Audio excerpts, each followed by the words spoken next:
Vijay from Silver Bell School. Today we are going to learn Standard 7 English Grammar Chapter 4 Interrogative Pronouns and Adjectives. You have already learned in Book 6 the elementary use of who, what and which. Let's recapitulate. Okay हम फिर से revise करेंगे कि who, what और विच के बारे में. Who is used for person in general. Generally हम हु कब यूज करते हैं तो पर्सन के साथ यूज करते हैं. What is used for things in general. Pronoun and adjective. जो व्हाट है वो हम थिंग्स के रिलेटेड यूज करते हैं, लेकिन वो दो टाइप से यूज होता है, as a pronoun and adjective, दोनों तरीके से. और हु किस में यूज होगा? प्रोनाउन में सिर्फ यूज होगा. Then third one, which is used for persons or things in the selective or restricted sense. Pronoun and adjective. जो which है वो दोनों में यूज होगा, पर्सन में भी यूज होगा और थिंग के साथ भी यूज होगा. हम एग्जाम्पल के थ्रू समझेंगे तो हमें ज्यादा समझ में आएगा. जैसे यहाँ पर देखो, who broke my pencil. किसने मेरी पेंसिल तोड़ी, है ना. तो यहाँ पर प्रोनाउन है. हु के साथ क्या आएगा? ऑलवेज प्रोनाउन आएगा. जैसे कि इसका आंसर हम दे तो क्या आएगा? हु ब्रोक माई पेंसिल, तो ही और शी ब्रोक योर पेंसिल, ऐसे. ओके. व्हाट हैज हैपेंड, क्या हुआ, तो यहाँ पर भी कैसे हुआ है? प्रोनाउन हम रखेंगे. Then what books are these. Adjective. ये कौन सी बुक है, तो व्हाट बुक्स आर दीज. तो यहाँ पर एडजेक्टिव की तरह यहाँ पर यूज हुआ है. यहाँ पर देखिए, which of you can answer my question. इनमें से कौन मेरे क्वेश्चन का आंसर देगा, बराबर है. तो यहाँ पर प्रोनाउन यूज हुआ है, which. यहाँ पर देखो कि which house is it. Number 32, number 34. तो एडजेक्टिव. कौन सा हाउस, हाउस तो है लेकिन कौन सा नंबर का हाउस, तो नंबर 32 और नंबर 34. हम अगर आंसर करेंगे तो हमें एडजेक्टिव में आंसर मिले तो वो एडजेक्टिव की तरह यूज होगा, और अगर हम आंसर दें और प्रोनाउन मिले तो उसको हम बोलेंगे प्रोनाउन की तरह यूज हुआ है. What and which as adjective are used with nouns. Adjective जो है वो नाउन्स के साथ यूज होंगे. कभी भी आप व्हाट देखो तो उसके पीछे अगर नाउन हो तो हमें समझना है कि वो एडजेक्टिव की तरह यूज हुआ है. व्हाट और व्हिच दोनों के लिए. जैसे कि बुक है, देखो यहाँ पर दिया है व्हाट बुक, तो ये जो बुक है वो क्या है? एक नाउन है. तो नाउन के आगे अगर व्हाट है तो हमें समझ जाना चाहिए कि ये एडजेक्टिव की तरह यूज हुआ है. What and which as adjective are used with noun. There are occasions when the general and restricted interrogative seems equally good. एक जैसे दिखाई देंगे. कोई बार कैसा होगा कि हम दोनों भी यूज कर सकते हैं. कई ब्लैंक्स ऐसी होगी जिसमें दोनों राइट होंगे. In such cases the choice depends on the speaker's point of view.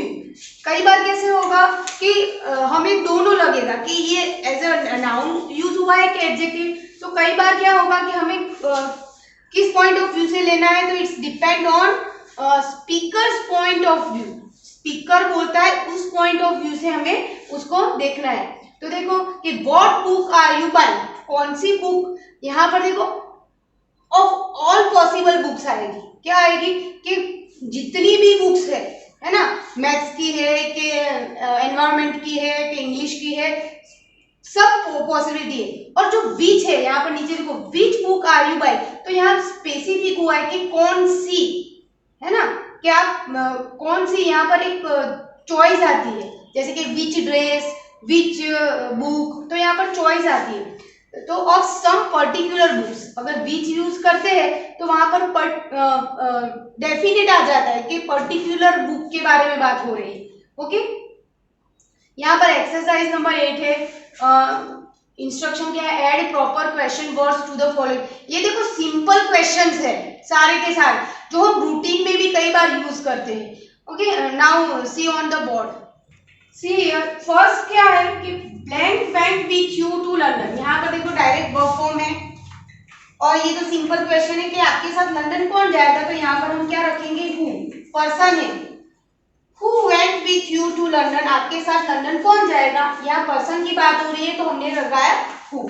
यहाँ पर है ब्लैंक ऑफ दीज बुक्स, देखो इन इन बुक्स में से इज योर फेवरेट, तो चॉइस आई है ना, यहाँ पर दैट और विच दोनों आएगा, लेकिन यहाँ पर देखो पर्टिकुलर चॉइस दिखाई है कि इस जो यहाँ इतनी सारी बुक्स पढ़ी उसमें से कौन सी आपकी फेवरेट है, तो यहाँ पर हम क्या लगाएंगे, यहाँ पर विच होगा।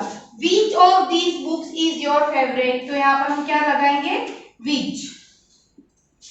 नेक्स्ट है blank girl won the beauty competition, तो बहुत सारी गर्ल्स होती है उसमें से कौन सी गर्ल ने ब्यूटी कंपटीशन जीता है, तो यहाँ पर भी एक चॉइस है पर्टिकुलर तो हम क्या लगाएंगे यहाँ पर विच।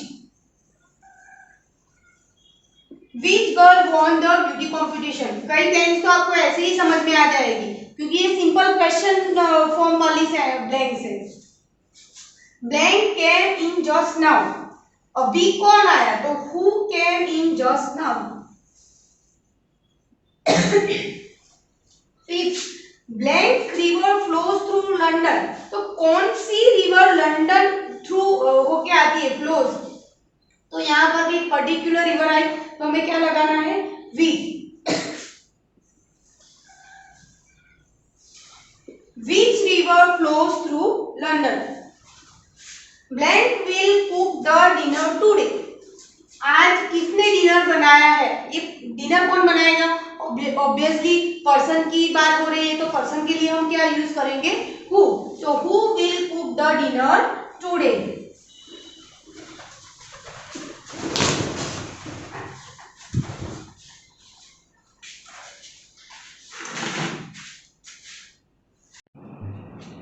एक्सरसाइज 8 में क्वेश्चन 1 हमने देखा, क्वेश्चन 2 में क्या है हम समझेंगे। Write question starting with question word who, what और which, to which the underline word in the following sentence are answers. क्या है, यहाँ पर एक सेंटेंस दिया है कि she is wearing a new hat, और अंडरलाइन किसके नीचे दी है, और न्यू हेड के नीचे अंडरलाइन दी है। ये पूरा सेंटेंस है, हमें उसको क्वेश्चन बनाना है, और क्वेश्चन कैसे बनाना है कि उसका आंसर और न्यू हेड आए, तो हम कैसे बनाएंगे उसका question, what is she wearing, हम क्या करेंगे, व्हाट, ये थिंग है ना, तो हम लगाएंगे व्हाट इज शी वियरिंग। अभी ये जो क्वेश्चन है पूछेंगे तो उसका आंसर हमें क्या आ जाए, मिलेगा, she is wearing a new head. What is she wearing, she is wearing a new head. हमें ऐसे क्वेश्चन बनाना है जिससे अंडरलाइन वाला जो पार्ट है वो उसका क्या बन जाए, आंसर बन जाए। सेकंड क्या है, the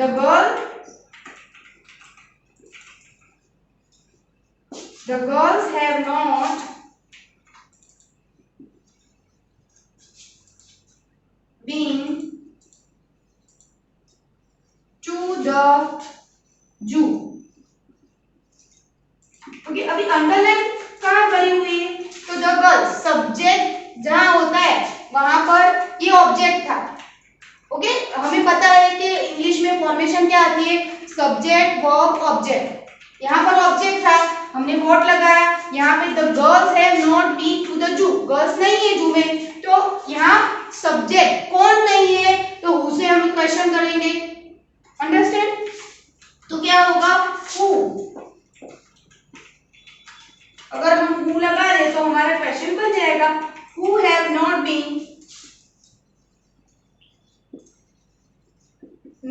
been to the zoo, question mark. Okay, third भी देखो, थर्ड में भी क्या है, मनु एंड मीशा, मनु एंड मीशा, इसके नीचे क्या है, अंडरलाइन है। Okay, are sitting under the tree,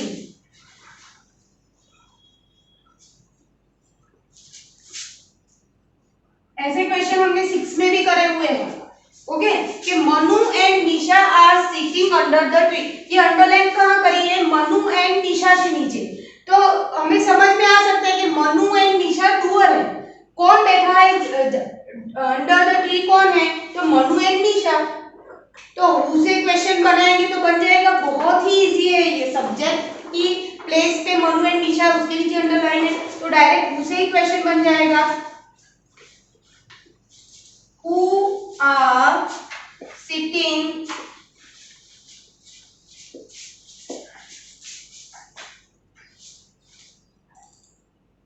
under the tree? Okay, यहाँ पर मैंने 3 सेंटेंस आपको समझाए, बहुत ही इजी है। आगे 1-2 ले लेती हूँ। चलो,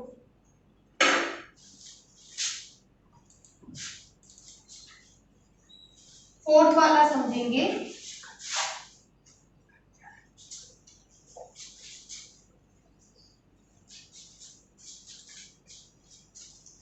फोर्थ वाला क्या है? Tom has eaten some bad fish.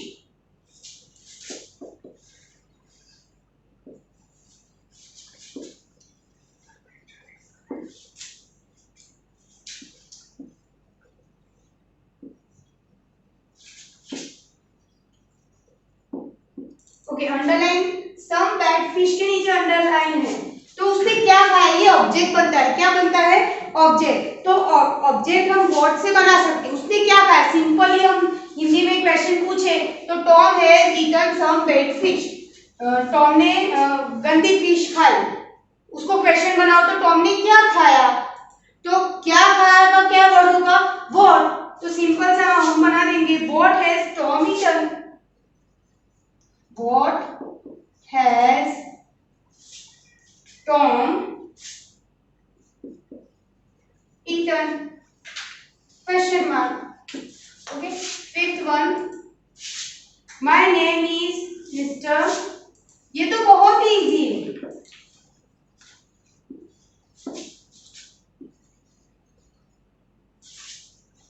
Mrs. Tufat. Okay, तो हमें ये आंसर कब मिलता है? माय नेम हम कब यूज करते हैं? जब सेकंड पर्सन हमें क्वेश्चन पूछ रहा होता है ना।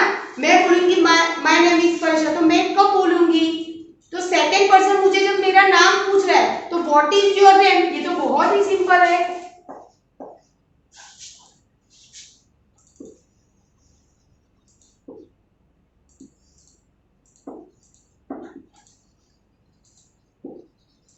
उल्टा आप रिवर्स करके पूछोगे और आपको आंसर ये मिले, तो आपका आपने जो क्वेश्चन बनाया है वो क्या हो जाएगा? आपका राइट क्वेश्चन हो जाएगा।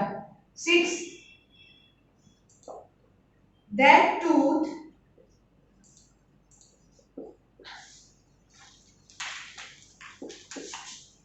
is hurting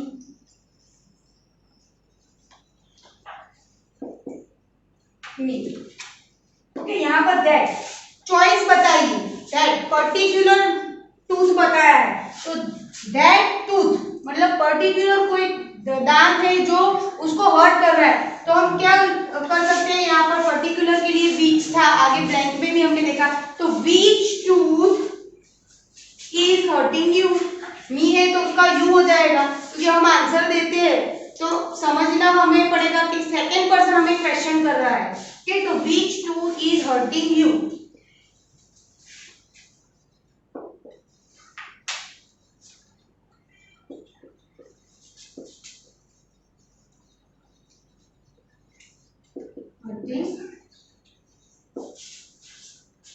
यू आप पोज करके इसको लिख भी सकते हो।